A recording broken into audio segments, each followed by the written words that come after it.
नमस्कार दोस्तों, मेरा नाम है Ashish Rathore. Indian rail dynamics channel में आपका स्वागत है। अगर आज अपने चैनल पर नए आए हैं, कंटेंट पसंद आए तो सब्सक्राइब करना मत भूलिएगा।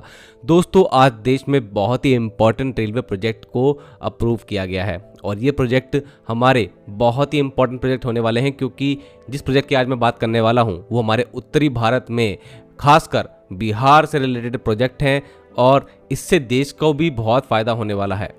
ये प्रोजेक्ट एक कमोडिटी कॉरिडोर के नाम से भी जाने जा सकते हैं, क्योंकि एक फ्रेट की दृष्टि से बहुत ही इंपॉर्टेंट कॉरिडोर होने वाले हैं और बिहार का बड़ा ट्रांसपोर्ट कॉरिडोर ये कहलाएगा जब ये बन जाएगा। साथ में रिलीजियस दृष्टि से देखा जाए तो अयोध्या श्री राम जन्मभूमि से रिलेटेड एक बड़ा कॉरिडोर भी बनकर ये उभरेगा, जिसका कनेक्शन होने जा रहा है सीतामढ़ी के साथ में। जी हाँ दोस्तों, माता सीता की जन्मभूमि सीतामढ़ी से सीधा कनेक्टिविटी इस कॉरिडोर के जरिए हो सकेगी और इंडियन बॉर्डर सिक्योरिटी जो कि बहुत इंपॉर्टेंट है उसके साथ में भी अगर इस प्रोजेक्ट को देखा जाए तो ये इसलिए भी बहुत इंपॉर्टेंट हो जाता है क्योंकि यहाँ पर इंडो नेपाल बॉर्डर शेयर होगा। तो दोस्तों, ये प्रोजेक्ट है 256 किलोमीटर का नरकटियागंज रक्सौल सीतामढ़ी दरभंगा डबलिंग प्रोजेक्ट। साथ में सीतामढ़ी को एक जंक्शन बना करके यहाँ से सीतामढ़ी से मुजफ्फरपुर तक यहाँ पर एक और डबलिंग का काम होगा।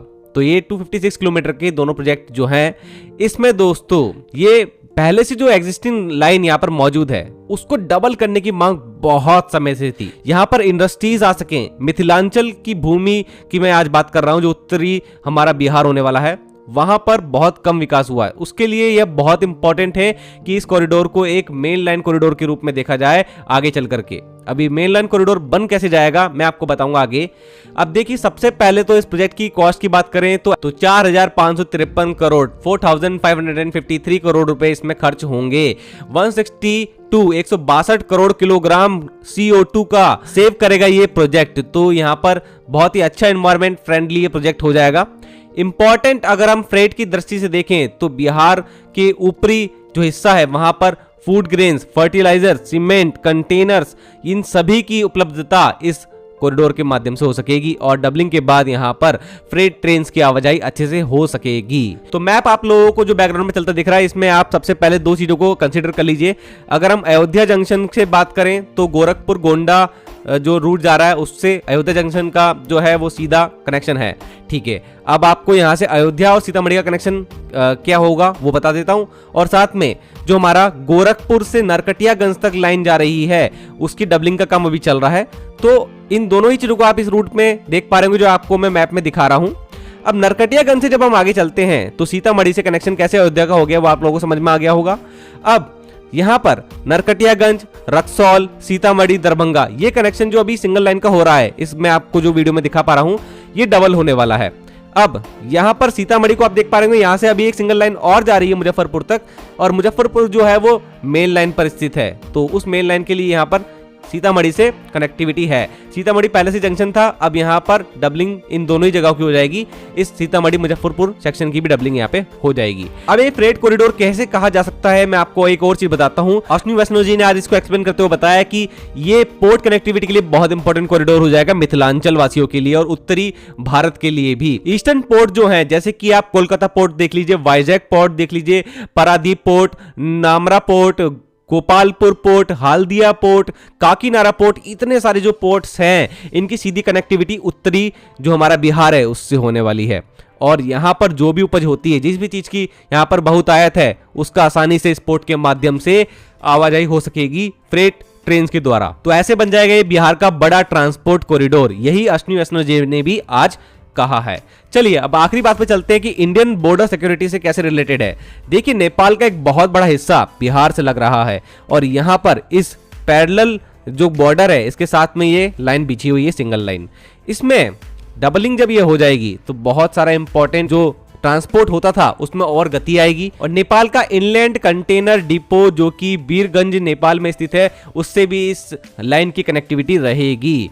तो इस तरीके से नेपाल और इंडिया के बीच में जो ट्रेड होता है उसमें और ज्यादा सपोर्ट मिलेगा इस वाइटल प्रोजेक्ट के पूरा होने से। और आखिर में एक बहुत ही ज्यादा इंपॉर्टेंट बात, भारत का जो चिकन नेक कहा जाता है, नॉर्थ ईस्टर्न स्टेट की तरफ जा रहा जो हमारा रूट है उसके लिए अभी तक हमारे पास एक ही मेन लाइन रूट मौजूद था।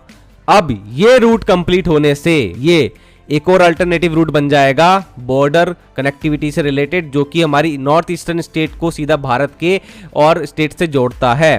अब देखिए कैसे हम दरभंगा तक पहुंच गए। अब दरभंगा से आगे चलते हैं। दरभंगा से आगे अररिया कोर्ट तक हम चलते हैं तो यहाँ पर लाइन मौजूद है, लेकिन अररिया कोर्ट से आगे हम देखते हैं ऊपर ठाकुरगंज तक, यहाँ पर कोई लाइन मौजूद नहीं थी। लेकिन यहाँ पर एक बड़ा रेलवे प्रोजेक्ट चल रहा है ठाकुरगंज से सोपोल, जो कि बिहार में स्थित है, वहां तक रेलवे कनेक्टिविटी का, और इस बीच में अररिया कोर्ट भी जुड़ जाएगा। और अररिया कोर्ट पहले से दरभंगा से जुड़ा हुआ है, तो ये लाइन पूरी कंप्लीट होकर एक बड़ा कॉरिडोर बनाएगी। और ठाकुरगंज से ऊपर जाते हैं तो सिलीगुड़ी पहुंचते हैं, और सिलीगुड़ी में मौजूद है न्यू जलपाईगुड़ी रेलवे स्टेशन, और हम पहुंच गए नॉर्थ ईस्टर्न स्टेट के द्वार पर, और हम सीधा आगे जो सिस्टर स्टेट्स हैं वहां तक पहुंच पाएंगे। ऊपर आप देख रहे हैं सीवोक रैंगपुर लाइन भी चल रही है, उस पर भी काम तेजी से हो रहा है, तो यहाँ पर बॉर्डर बहुत आसानी से जुड़ जाएंगे। तो इस तरीके से स्ट्रेटेजिक ढंग से यहाँ पर प्लानिंग हो रही है, और इस तरीके से यहाँ पर रेलवे अपनी लाइनों को बिछाता चले जा रहा है। अगर आप इस प्रोजेक्ट से रिलेटेड और भी जानकारी जानते हैं जरूर से कमेंट सेक्शन में बताना। दोस्तों, अगर आप बिहार से इस वीडियो को देख रहे हैं, खासकर मिथिलांचल से, तो इस रूट के बारे में और अच्छी सी जानकारी आप देने की कोशिश कीजिएगा। क्या इससे कितना बड़ा फायदा हो सकता है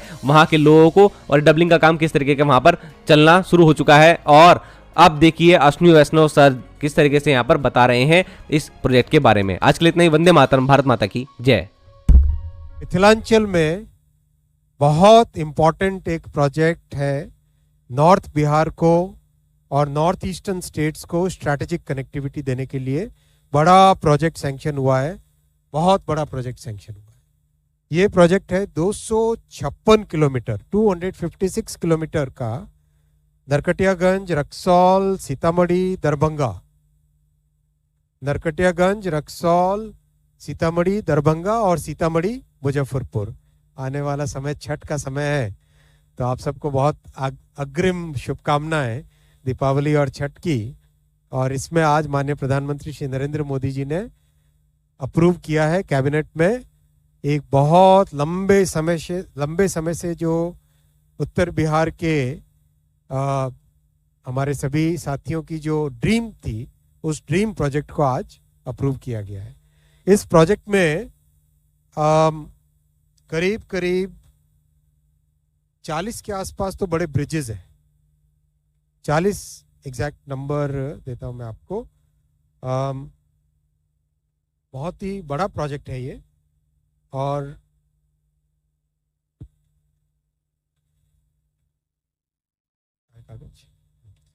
आपको देता हूं एग्जैक्ट नंबर्स।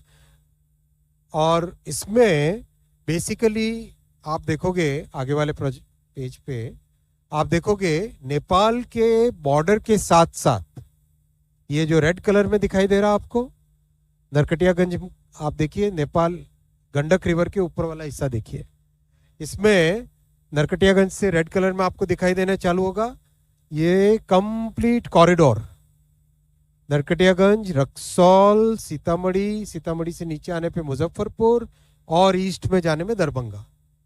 इस पूरे प्रोजेक्ट को डबल रेलवे लाइन बनाया जाएगा, और this will become like a major transport corridor, बड़ा ट्रांसपोर्ट कॉरिडोर बनेगा along the border of India and Nepal. North Bihar Mithilanchal के सभी निवासियों को बहुत अच्छी रेलवे कनेक्टिविटी मिलेगी। साथ ही साथ जो नॉर्थ ईस्टर्न स्टेट्स हैं, आप देखो ये सारे हमारे नॉर्थ ईस्टर्न स्टेट्स, यहाँ पर सिलीगुड़ी के आगे सब नॉर्थ ईस्टर्न स्टेट्स, इन नॉर्थ ईस्टर्न स्टेट्स को आज जो ये पर्पल में दिखाई दे रहा है आपको, हाजीपुर, पटना, ये दिखाई दे रहा है एग्जिस्टिंग कॉरिडोर। इस कॉरिडोर के पैरेलल एक नया कॉरिडोर मिलेगा ट्रांसपोर्ट का, जो कि सिलीगुड़ी, अभी आप सिलीगुड़ी से अगर ऊपर की तरफ देखना चालू करो, ये यहाँ पे अलुआबारी रोड जंक्शन लिखा हुआ है, ठाकुरगंज लिखा हुआ है, ठाकुरगंज से अररिया कोट, अररिया कट, फोरबेसगंज, वहां से हमारा सरायगढ़, राघोपुर आते हुए दरभंगा, ये सारा कॉरिडोर, और आगे दरभंगा से टुवर्ड्स नरकटियागंज, रक्सौल, सीतामढ़ी रास्ते में आते हुए फिर मुजफ्फरपुर से जोड़ते हुए और आगे जाके गोरखपुर में मिलना। ये कंप्लीट बड़ा एक ट्रांसपोर्ट का कॉरिडोर बन रहा है जो आज अप्रूव हुआ है, और ये कॉरिडोर पूरे के पूरे उत्तर बिहार, मिथिलांचल, नॉर्थ ईस्ट, उत्तर प्रदेश के कई जिले, इन सब के लिए बहुत बड़ा डेवलपमेंट का साधन होगा। जो जिले इससे कवर हो रहे हैं उनके नाम मैं बोलता हूं आपके लिए। पूर्वी चंपारण, पश्चिमी चंपारण, सीतामढ़ी, दरभंगा और मुजफ्फरपुर, ये सब जिले इससे कवर होते हैं। ये प्रोजेक्ट अपने आप में बहुत एम्बिशियस प्रोजेक्ट है और हमारे कई बड़े, हमारी संस्कृति की पहचान के कई बड़े सेंटर्स को ये प्रोजेक्ट जोड़ता है। अयोध्या जी को जोड़ेगा मां जानकी के जन्म स्थान से, राइट। और काठमांडू की कनेक्टिविटी इससे आती है, जनकपुर की कनेक्टिविटी आती है और लुम्बिनी की कनेक्टिविटी इससे आती है। यानी हमारे सांस्कृतिक इतिहास की जो बहुत बड़ी, हमारी सभ्यता के बहुत बड़े जो सेंटर्स हैं, उन सेंटर्स को ये रेलवे लाइन जोड़ती है। बहुत बड़ा प्रोजेक्ट है, 4,553 करोड़ रुपए का प्रोजेक्ट है। 4,553 करोड़ रुपए का प्रोजेक्ट है। It's a huge project. 4,553 crore, 256 kilometres, 87 lakh human days employment create होगा इसमें काम के दौरान। And 162 crore kilogram of carbon dioxide will be saved. 162 crore kilogram, which is, अगर आप उसको इक्विवेलेंट कितने पेड़ लगाए उसके बराबर में अगर कंपेयर करो तो this is equivalent of planting 6.5 crore, 6.5 crore trees के बराबर ये इससे एनवायरमेंटल बेनिफिट मिलेगा। पूरे नॉर्दर्न बिहार, मिथिलांचल में food grains, fertiliser, cement, containers, इन सब का मूवमेंट इससे आसान हो जाएगा। और एक बहुत बड़ा जो बेनिफिट मिलेगा मिथिलांचल को, वो मिलेगा कि जो ईस्टर्न कोस्ट पे ये सारे के सारे जो पोर्ट्स हैं, वाइजैक से लेके Paradip, Haldia, Kolkata port, Dhamra port, Gopalpur port, इन सब, यहाँ पे नीचे और थोड़ा सा जाओ तो काकीनाडा पोर्ट, इन सब पोर्ट्स के लिए एक डायरेक्ट कनेक्टिविटी मिल जाएगी मिथिलांचल को। यानी मिथिलांचल में कोई इंडस्ट्री अगर आना चाहे अब, तो उनके लिए एक पोर्ट कनेक्टिविटी का बड़ा बेनिफिट मिलेगा। मिथिलांचल के ट्रेड, इकोनॉमी, इंडस्ट्री, इसके लिए बहुत बड़ा इससे पॉजिटिव एक इम्पैक्ट आएगा। आपको ध्यान होगा पिछले 2-3 कैबिनेट पहले एक कई सारे जो मिसिंग लिंक्स थे, उड़ीसा, झारखंड, बिहार को कनेक्ट करने वाले और वेस्ट बंगाल को कनेक्ट करने वाले कई जो मिसिंग लिंक्स है, वो सारे एक एक करके अप्रूव हुए थे। आज का ये प्रोजेक्ट बड़ा एक कॉरिडोर, और उसके साथ अगर आप देखो उन सब लिंक्स को, रेलवे लाइंस के लिंक्स को जोड़ो, तो ये कंप्लीट बिहार के लिए और विशेषकर उत्तर बिहार के लिए एक बड़ा ट्रांसपोर्ट कॉरिडोर बनके उभरेगा।